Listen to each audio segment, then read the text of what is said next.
Depuis sa présence remarquée dans l'émission de télé-réalité Les Marseillais en 2019, Vivi, comme on la surnomme, a enchaîné divers programmes.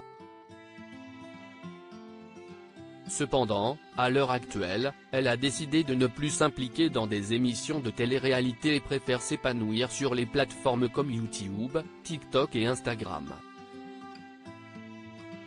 En tant qu'influenceuse, elle ne se limite pas à une seule activité, car en parallèle, elle a lancé son propre salon d'esthétique à Sifour-les-Plages. Un quotidien bien rempli, de plus Victoria Meo est actuellement en plein déménagement, avec son nouveau compagnon dont elle préfère garder l'anonymat. Une chose est sûre, la jeune femme de 25 ans a besoin de repos. Victoria Meo après sa séance de psy, la jolie blonde s'est toujours confiée sur ses problèmes d'anxiété. En effet, il y a peu Victoria a expliqué qu'elle était de nature très stressée, à tel point que cela lui aurait provoqué un ulcère à l'estomac.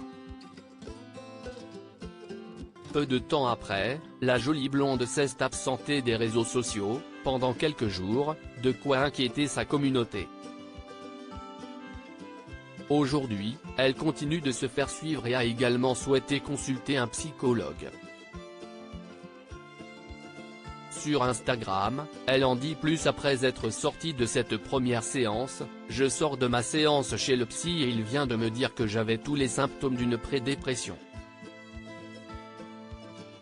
Genre que si je ne prends pas un vrai jour off par semaine j'allais débloquer total. » Victoria Meo @Instagram la mise en garde de son psychologue. Elle explique également qu'à la base, son compagnon lui avait pris rendez-vous pour une séance d'hypnose dans le but de soigner ses angoisses. Mais ce ne fut pas le cas, le spécialiste l'a avant tout mis en garde et lui a conseillé de prendre plusieurs jours de repos sinon la jeune femme risque de tomber en dépression. Par la suite Victoria a dévoilé un message de sa sœur qui la soutient et lui a toujours conseillé de se reposer. La jeune femme explique par la suite l'avis de son spécialiste: « En vrai j'ai passé un super moment avec ce monsieur qui m'a expliqué que le cerveau, s'il était en surmenage, pouvait littéralement débloquer du jour au lendemain et qu'après on n'était plus jamais pareil.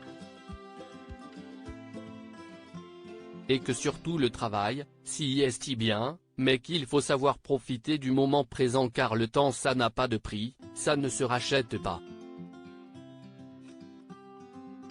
On lui souhaite un bon rétablissement. »